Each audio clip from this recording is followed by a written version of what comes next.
दोस्तों, क्या आपने कभी सोचा है कि महाभारत जैसे महान ग्रंथ में हर पात्र का अपना अलग महत्व है। यहाँ तक कि वे पात्र जिनका नाम बहुत अधिक चर्चा में नहीं आता, उनके बिना यह कहानी अधूरी होती। आज हम बात करेंगे ऐसे ही एक पात्र की, जिसकी कहानी पुनर्जन्म, संघर्ष और मोक्ष का अद्भुत उदाहरण है। शिखंडी, एक ऐसा नाम जो धर्म, कर्म और कर्तव्य के बीच की जटिलताओं को समझने की कुंजी है। दोस्तों, क्या आप जानते हैं कि शिखंडी की भूमिका के बिना भीष्म पितामह को पराजित करना असंभव था? तो आज हम जानेंगे शिखंडी की कहानी, जो आपको सोचने पर मजबूर कर देगी। क्या शिखंडी की कहानी ने कभी आपके मन में सवाल उठाए हैं? क्या पुनर्जन्म सच है? क्या कर्मों का हिसाब हर जन्म में चुकाना पड़ता है? आइए इस रहस्य को गहराई से समझें। आप देख रहे हैं सत्संग सागर। यहाँ हम आपके लिए लाते हैं अद्भुत हिंदू कहानियां और धर्म ग्रंथों के रहस्य। अगर आपने अभी तक हमारे चैनल को सब्सक्राइब नहीं किया है तो अभी सब्सक्राइब करें और बेल आइकन को दबाएं, ताकि आप हमारी हर नई वीडियो की जानकारी पा सकें। महाभारत की कथा में शिखंडी एक विवादास्पद और रहस्यमय पात्र है। उनकी कहानी का आरंभ तब होता है जब वह पिछले जन्म में अम्बा थी। अम्बा काशी नरेश की पुत्री अपनी सुंदरता और बुद्धिमता के लिए जानी जाती थी। काशी नरेश के महल में 3 राजकुमारियों अम्बा, अंबिका और अंबालिका का स्वयंवर आयोजित किया गया। भीष्म पितामह ने हस्तिनापुर के राजा विचित्रवीर्य के लिए इन तीनों कन्याओं का अपहरण कर लिया, लेकिन अम्बा पहले से ही सालव राज से प्रेम करती थी।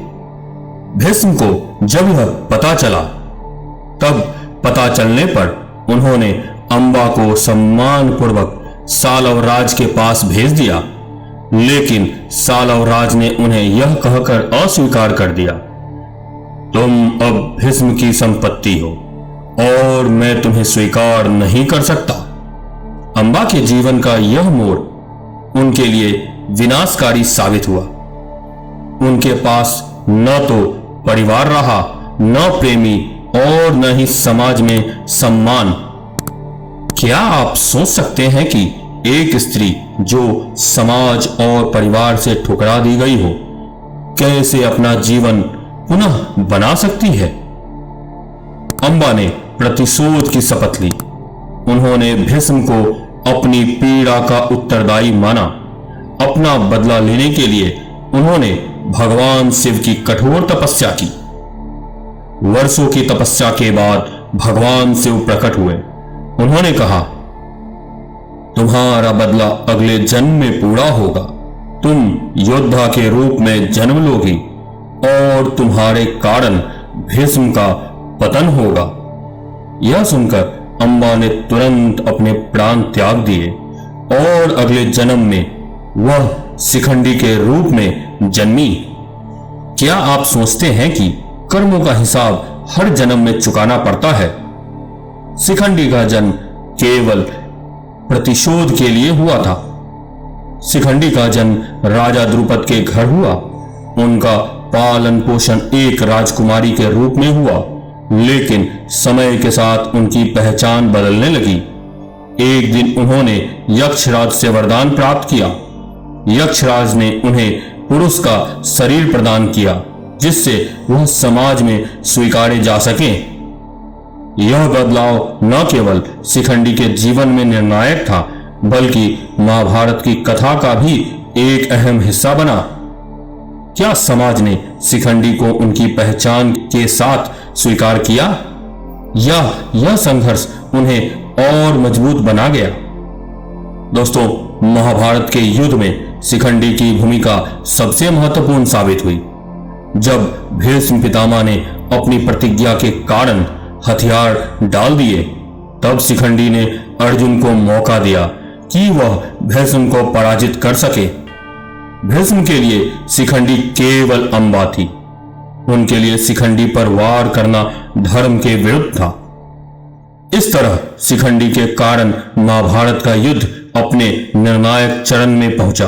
उनकी यह भूमिका इतिहास में अमर हो गई। क्या यह नियति थी या शिखंडी के पुनर्जन्म का उद्देश्य? शिखंडी की कहानी केवल एक योद्धा की नहीं है, यह पुनर्जन्म और कर्म के सिद्धांतों का प्रमाण है। हमारे कर्म चाहे अच्छे हो या बुरे, भविष्य में हमारी नियति तय करते हैं। शिखंडी का संघर्ष और पहचान हमें यह सिखाता है कि समाज में समानता और स्वीकृति कितनी महत्वपूर्ण है। क्या आज का समाज शिखंडी जैसे व्यक्तित्वों को खुले दिल से स्वीकार कर सकता है? महाभारत में शिखंडी की कहानी हमें गहराई से सोचने पर मजबूर करती है। क्या आपने कभी सोचा है कि बिना शिखंडी के महाभारत की कहानी कैसी होती? अगर यह कहानी आपको पसंद आई तो हमारे चैनल सत्संग सागर को सब्सक्राइब करें, अपने विचार कमेंट्स में जरूर साझा करें और इस वीडियो को अपने दोस्तों और परिवार के साथ शेयर करें। तो दोस्तों, शिखंडी की यह कहानी हमें यह सिखाती है कि हर संघर्ष का अपना एक उद्देश्य होता है। धर्म और कर्म का पालन ही मोक्ष का मार्ग है। अगली बार एक और पौराणिक कथा के साथ मिलते हैं। तब तक याद रखें, हमारी संस्कृति में हर कहानी एक गहरा संदेश छुपाए हुए है। जय श्री कृष्ण।